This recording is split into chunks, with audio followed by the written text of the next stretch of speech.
So I was at my desk all day today working on the tier list video that I'm preparing for tomorrow. Today we got the new 99 Max Scherzer. Looking at this Max Scherzer, like the attributes look very good. At first glance, he looks nice. And look at that hits per 9. And a lot of people were questioning, why is this hits per 9 low on someone like Max Scherzer, who's one of the best pitchers in the league and one of the best pitchers of the last generation or so? Why does he have 100 hits per 9? And this has been a conversation I've seen a couple times in the last month or so. A lot of people looking at that hits per 9 and wishing it was better. So what we're going to do is I'm going to give my side to the argument, go through why I think cards like this should definitely have a higher hits per 9 at this point in the game, and break down why many of the people are kind of frustrated with these recent card releases with the lower hits per 9, and why you should definitely be concerned and worried about this type of thing if you're especially making World Series pushes or playing a lot of ranked seasons. What's going on, YouTube? I appreciate you all watching this video. In case you are brand new and don't know me, I upload a ton of videos on the channel giving you tips and tricks to get better at the game. MLB The Show here. I also do tier lists and other things to, give overall informative tips to help anyone get better at the game. So if you're brand new, if not hit that sub button, make sure you hit that down below. It helps the channel. Also, you have any questions, want to ask me anything about the game, about cards like Max Scherzer, come swing by my Twitch channel. Swing by twitch.tv/scan. Come hang out with us in the afternoon or evenings every day. And ask me any questions you may have on the game in case I don't see them in the comment section. And speaking of comments, feel free to comment if you want to add your side to the argument. I would love to hear your thoughts before and after watching this video, because I know a lot of people are on one side or the other about hits per 9 right now, and I think it's an interesting debate with the community right now, so I'd love to hear your thoughts. But now let's go into the debate and let's talk about Max Scherzer and why a card like this should probably have higher hits per 9. So here he is, Max Scherzer. It's a milestone strikeout card, so this is mainly made because he hit 3,000 strikeouts. So as you see, he has 122 Ks per 9, which is very good. He has 111 stamina, which is solid, about what you'd expect for a Max Scherzer. He's got a nice pitch mix with the four-seam slider, cutter, curveball, changeup, so it's nice, well-rounded, and you could definitely do well with them. But that hits per 9, that's been the debate today. A lot of people have been looking at that hits per 9 attribute and kind of worried with how low it is. A lot of these players like Max Scherzer, he was one of the best pitchers of our generation, and he has been like with Clayton Kershaw, Justin Verlander, as like the best pitchers of the last 20 years. So you look at someone like Max Scherzer, you would think his best card would be like one of the better cards in the game, right? But that 100 hits per 9 kind of sets him down a bit. Like, there are cards like Nolan Ryan who have 125 hits per 9. There are tops now cards that have more hits per 9 than him. And people are kind of confused on it. And the reason why people are looking at hits per 9, it really has a solid effect in gameplay. If you are confused on what hits and Ks per 9 do, I have a video going into detail on how the attributes work and giving you visuals in the game on what they exactly do.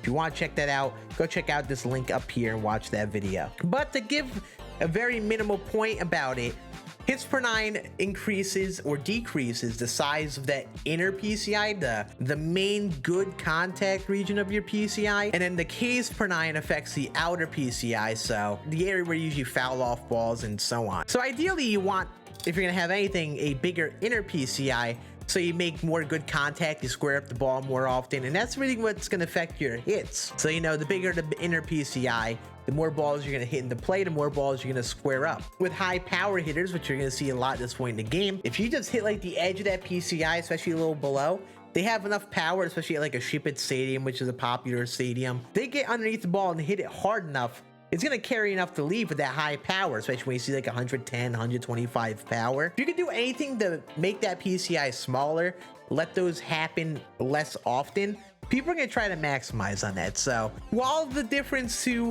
between 100 and 120 isn't the biggest deal, that difference between one bigger PCI and one slightly smaller one could be the difference between many like lazy homers that leave that someone wasn't on, or like a fly out right to an outfielder. So people want to maximize on this, especially on Hall of Fame and Legend when they're making a World Series push or pushing for top 50, because they want to make sure any opponent that they know is worse than them can't get any lucky hits or have any chance to stay in the game, or even more than that if they're playing against good players. They want to make them earn those hits. Good players square up the ball a lot.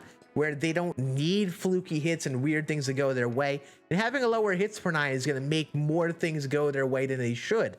So they want to maximize hits per nine whenever they can. And if you want to see the actual visuals and how much the difference between different attributes are, I have a cheat sheet. I'll link it in the comments and the description down below. And this cheat sheet has all the images I took in game with the different contact, different hits per nine. You could get that visual of how much of a different hits per nine affects different contact numbers. But at this point in the game, you're going to see a bare minimum of 100 contact. For a while before recently, there were players using many players with like 90 to 100 in that range contact players, and had a few 100+ contact players.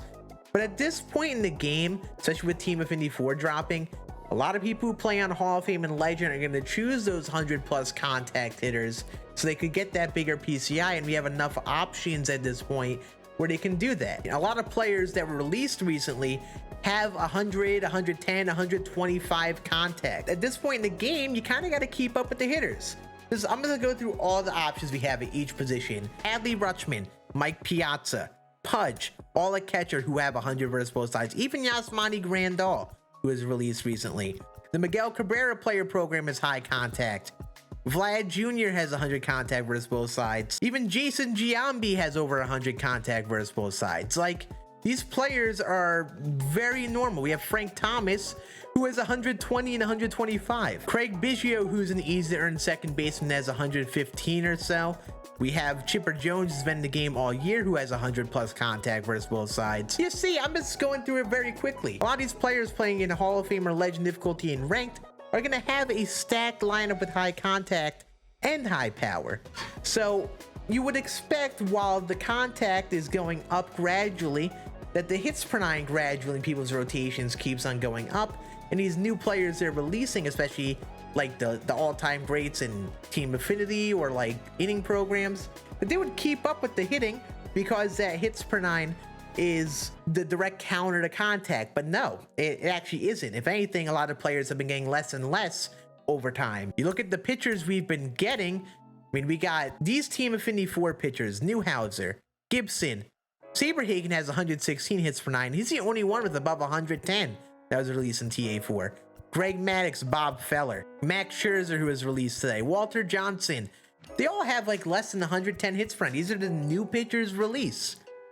Even Clayton Kershaw, who is a collection award you have to put a ton of subs into, has 107 off the rip, and he tops off at like 112 if you super factor him. There are a couple exceptions. Robbie Ray here, he has 120 hits per nine, but also not the most ideal pitch mix, so that does also take away from that.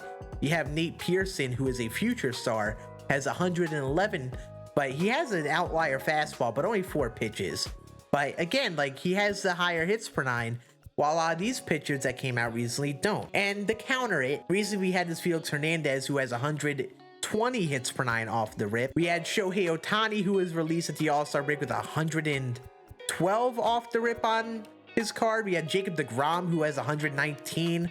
These cards have been out for a while. Kevin Gossman is 114 hits per nine. Giolito, who wasn't even a great card in the event a while back, has 120 hits per nine. Paxton has 115 hits per nine. These cards have been out for a minute here. Al Leiter has 118 hits per nine. He's been out for a while now. So like, you would think that these newer pitchers with more appealing pitch mixes or something else appealing about them would keep up with those hitters, or at least get kind of close to the hits per nine of these other pitchers released. But a lot of these new pitchers have worse. So it makes you wonder what is going on with that. Like, why are they taking away the hits per nine, or why is it lower in comparison to these players that have been in the game? It's kind of confusing. And to be straight, I'm someone who's gonna be doing this too. A lot of people are going to try new pitchers like Bob Gibson, Tom Seaver, Greg Maddux, Bob Feller, Walter Johnson. They're going to try these new pitchers, and they have only about 100 hits per nine. And these hitters here, they're getting higher contact.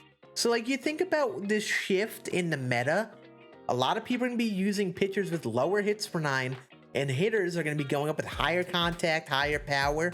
So it's really going to shift towards the hitter side, if it hasn't been already as of late. So like, I really think that this is kind of an issue. if you're gonna keep up with those hitters that are getting more and more unreal. Like we're getting Mickey Mantle, Frank Thomas, who are potential best players all year at that position, and the pitchers are kind of going like and hitters are going up.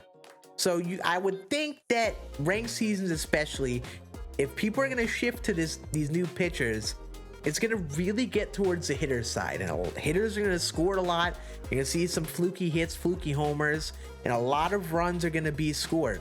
And even if you don't face those pitchers, we're gonna be facing guys like DeGrom, Leiter, who have people been facing forever now, and still have that advantage of still seeing those same pitchers over and over and over again. So like, there's not that even ground. It's getting towards the hitter side of things, and hitters are getting so good, while the pitching is kind of staying the same. Like, I don't think pitching has been completely overhauled.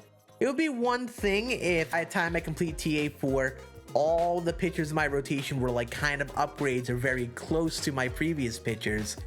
But looking at how I'm going to treat this, I'm probably going to only put a couple of them in my rotation. Because Paxton, Felix, I've been loving. Sub 3 ERAs. They have that high hits per 9.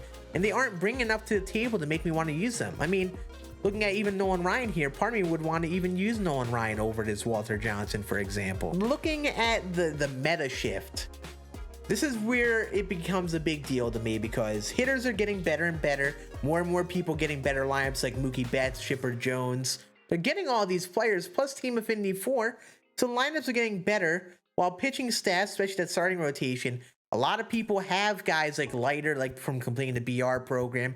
They have Felix for free in the Field of Dreams program. They're getting Ohtani from the All-Star collection, picking up Lance Lynn for $35K. And these pitchers have higher hits per 9.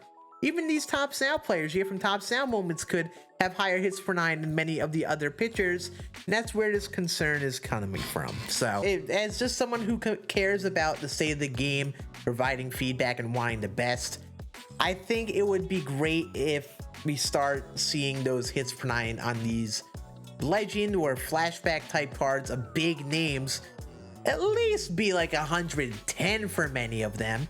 Like, I wouldn't picture someone like Scherzer to have 100 hits per 9. Someone like Clayton Kershaw, I saw this from Serenity, if you guys know him. He apparently has, I think it was like top 3 all-time hits per 9. And signature series cards are supposed to be based on their entire career. And Clayton Kershaw, based on his career so far, has the 3rd best hits per 9 of all time. And he has only 107. And then yet we have someone like Felix Hernandez, who pitched a perfect game, who, don't get me wrong, that was very good. And he has 119 hits per 9. So you see why people are kind of all over the place. It's so weird how over the place these ratings are for some players, and it's like people want those legends and really fun players that should be really good to actually be represented well in game, you know. I assume we're gonna hear a lot more about this throughout the year, and I hope this is a good enough description of why people feel this way, why I feel like we should be kind of worried, and overall why a lot of people have been speaking out about it on Twitter and so on over these recent card releases. But you all have a great rest of your day. Like I said before, tier list video will be tomorrow, so make sure you have that notification bell on to see when I upload that. But you all have a great rest of your day. I'll see you all again on the next one. Deuces.